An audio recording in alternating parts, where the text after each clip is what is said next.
I don't know how. I probably didn't have the opportunity because I didn't. It took 9 years before but I began to play the nightclubs in and around Southern California. At 68 years old, country music legend Dwight Yoakam has finally broken his silence, and what he revealed has sent shockwaves through Nashville and beyond. For decades, fans and critics speculated about the man behind the rhinestone suits and signature twang. Whispers and rumors followed him throughout his rise to fame, but now, Yoakam has confirmed what many long suspected, and it changes everything. This isn't just another story about guitars and Cadillacs.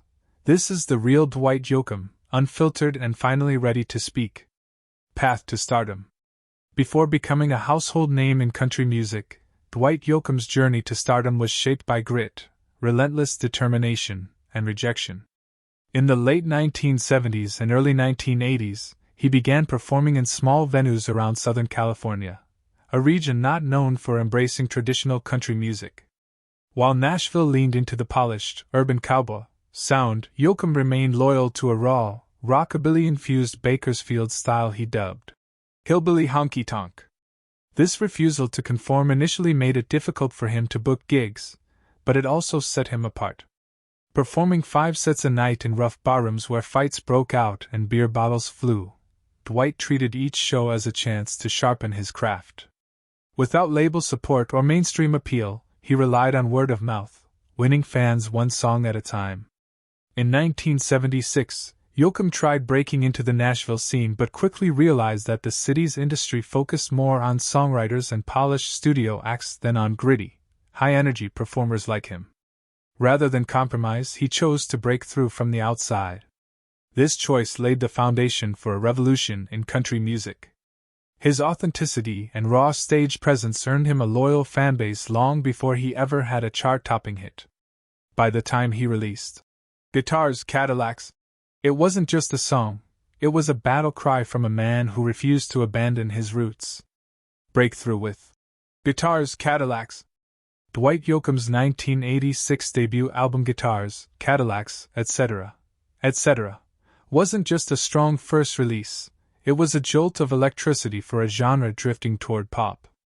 Produced by longtime collaborator Pete Anderson, the album channeled the Bakersfield sound with its twangy guitars, gritty energy, and honky-tonk soul. From the first notes, it was obvious Yoakam wasn't chasing trends, he was carving out his own lane.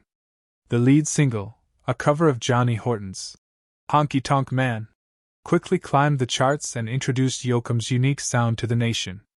But it was the title track, Guitars, Cadillacs, that truly defined his breakout. With its infectious riff, melancholy lyrics, and undeniable swagger, it became Yoakam's signature anthem.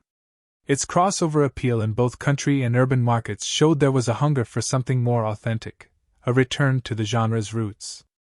The album achieved double platinum status, and Yoakam was praised for reintroducing cool, credibility, and raw emotion to country music.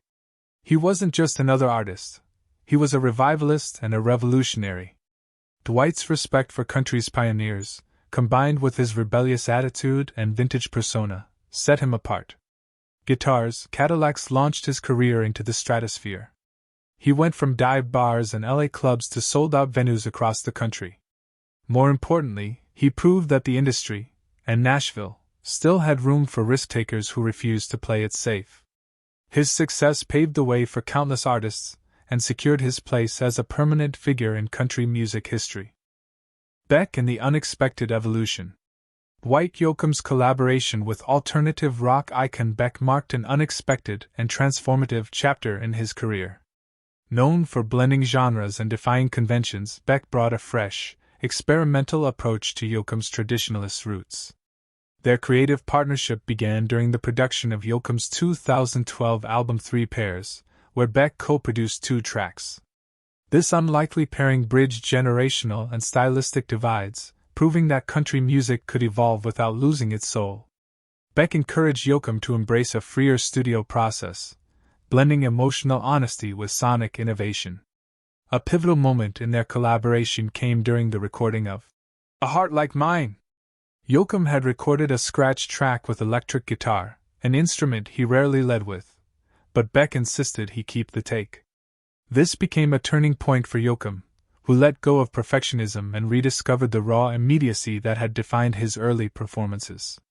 Beck's influence reignited Yoakam's sense of artistic freedom and vulnerability, reconnecting him with the passion he first felt as a young performer. Their work brought Yoakam a new audience, indie and alt-rock fans who may never have heard his music otherwise. The fusion of Beck's experimentalism with Yoakam's Bakersfield twang resulted in tracks like Take Hold of My Hand and Rock It All Away, which showcased a seamless blend of steel guitars, layered harmonies, and inventive rhythms. This partnership wasn't about chasing trends. It was about pushing creative boundaries while staying grounded in emotional truth. More than just music, working with Beck marked a shift in Yoakam's identity as an artist. It reminded the world, and Yoakam himself, that he wasn't merely a country traditionalist, but a genre-defying artist unafraid to take risks. The collaboration showed that artistic growth doesn't always mean reinvention. Sometimes it means peeling back the layers to rediscover something essential. Beck's influence revitalized Yoakam's creative instincts, affirming that true evolution comes from personal honesty, not commercial calculation. This newfound spontaneity ushered in a deeper level of self-expression, both in his production and songwriting. In retrospect, the Beck partnership wasn't a detour. It was a reaffirmation of artistic liberty that still resonates in Yoakam's work. From stage to screen. While Dwight Yoakam first gained fame as a country music trailblazer, his artistic talents were never limited to music alone. Early in life, he explored acting through school plays and community theater, where he discovered a talent for commanding an audience's attention. Though music remained his focus during his rise to fame, Yoakam always harbored a desire to expand his storytelling into film and television. His breakout acting role came in 1996 as the abusive Doyle Hargraves in Billy Bob Thornton's critically acclaimed Sling Blade. The dark, emotionally raw performance stunned audiences and critics alike, establishing him as a legitimate actor with serious depth. Sling Blade opened new doors for Yoakam, whose grounded intensity brought authenticity to every role. Over the years, he amassed an impressive acting resume, appearing in films like Panic Room, The Newton Boys, and Crank, and making TV appearances on shows like Under the Dome and Wilfred. Yoakam was drawn to quirky, complex characters that allowed him to explore the same emotional truths found in his music. His acting carried a low-key intensity, rooted in the gritty storytelling style that defined his songs. Acting wasn't a departure for Yoakam, it was a natural extension of his creative vision. Fans were surprised to see the country star excel in such diverse roles, but whether performing with a guitar or delivering lines on camera, Yoakam remained a committed storyteller. His foray into acting created new avenues for expression that complemented his music, not competed with it. He approached characters the way he approached lyrics, starting from the inside, motivated by what hurt them and made them human. In interviews, he often spoke of the rhythm shared by both crafts, the emotional tempo that, when performed truthfully, resonates powerfully with an audience. Whether portraying a villain, a drifter, or a wise outsider, Yoakam brought a lived-in authenticity that made every role unforgettable. Feud with Nashville's music establishment. From the beginning, Dwight Yoakam's relationship with Nashville's music establishment was rocky. When he first tried to break into the country music world, many in Nashville were skeptical of him. Rather than embracing the polished sound dominating mainstream country in the 1980s, Yoakam leaned into the gritty, twang-heavy Bakersfield sound, a style made famous by legends like Buck Owens, Merle Haggard, and the unexpected feud with Nashville. At a time when Nashville was embracing the urban cowboy trend, blending pop elements with country aesthetics, Dwight Yoakam's honky-tonk revivalist approach felt jarring to many industry insiders. His music, though deeply rooted in tradition, had an edge that didn't quite align with the genre's polished direction. Yoakam's visual style also clashed with what Nashville expected from its stars. Dressed in skin-tight jeans, flashy jackets, and his signature low-slung cowboy hat, he presented a rebellious, unconventional image that didn't sit well with country music's more buttoned-up establishment.